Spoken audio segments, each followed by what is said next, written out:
seorang pelaut gemar mengarung luas samudra, menerjang ombak tiada takut, menempuh badai sudah biasa.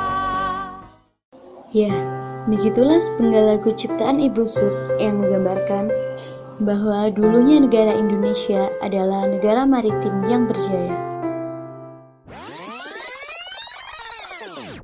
Indonesia mencatat sejarah kejayaan di wilayah perairan sebagai negara kepulauan terbesar di dunia dengan 2/3 wilayahnya berupa perairan laut. Masa keemasan Laut Nusantara terlihat dari jejak kerajaan-kerajaan maritim yang menyebar selama berabad-abad. Sebut saja Kerajaan Sriwijaya di Sumatera Selatan yang bermula di abad ke-7 dengan cakupan Sumatera bagian selatan serta pantai timur wilayah Sumatera, pesisir utara Pulau Jawa, pantai Kalimantan bagian barat, seluruh semenanjung Malaka hingga ke Kamboja. Kejayaan ini berlanjut di abad ke-12 di mana Kerajaan Mojopahit berkembang menjadi kerajaan maritim dengan wilayah kekuasaan berupa pulau-pulau Nusantara dan Malaka. Kejayaan maritim yang mengandalkan wilayah perairan inilah yang ingin diulang kembali di masa sekarang dan masa depan oleh kita dan generasi penerus bangsa.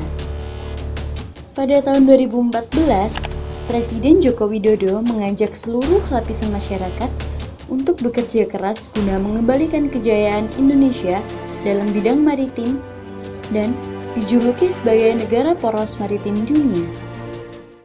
Lalu, apa itu poros maritim ya?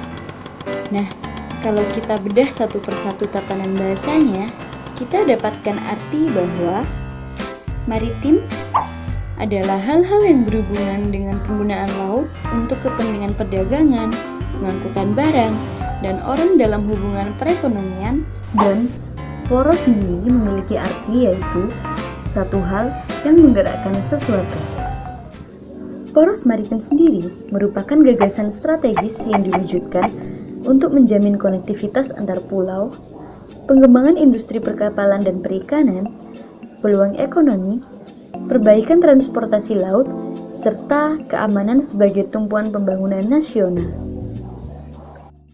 Sekretaris Jenderal Djoko Sasono selaku Menteri Perhubungan juga mengatakan, salah satu hal yang menunjang untuk mencapai cita-cita tersebut adalah dalam bidang industri perkapalan dan pelayaran nasional, yang saat ini juga berkembang pesat dalam pertumbuhan jumlah armada kapal niaga nasional, yakni melonjak dari 6.041 unit pada tahun 2005 menjadi 24.046 unit pada tahun 2016 yang terdiri dari armada angkutan laut pelayaran dan angkutan laut khusus.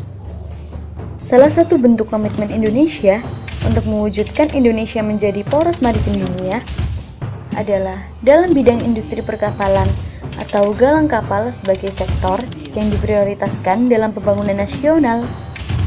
Hal ini didukung oleh karakteristik wilayah Indonesia yang memiliki cita-cita untuk mewujudkan konektivitas antar wilayah dan sangat dimungkinkan melalui mode transportasi laut. Seperti yang dikatakan oleh Eko Cahyanto sebagai Kementerian Perindustrian bahwa industri perkapalan atau galang kapal merupakan sektor yang strategis dan mempunyai peran vital bagi roda perekonomian nasional. Oleh karena itu, PPNS hadir untuk kita semua agar mampu memenuhi kebutuhan sumber daya manusia yang berkualitas serta ikut andil dalam menumbuhkan kekuatan di bidang pengembangan industri perkapalan nasional.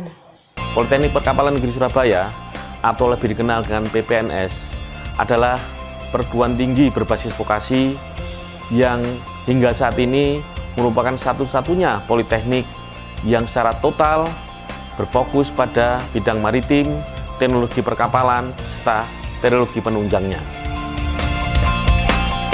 PPNS saat ini merupakan pusat unggulan teknologi untuk kapal-kapal kecil dan menengah.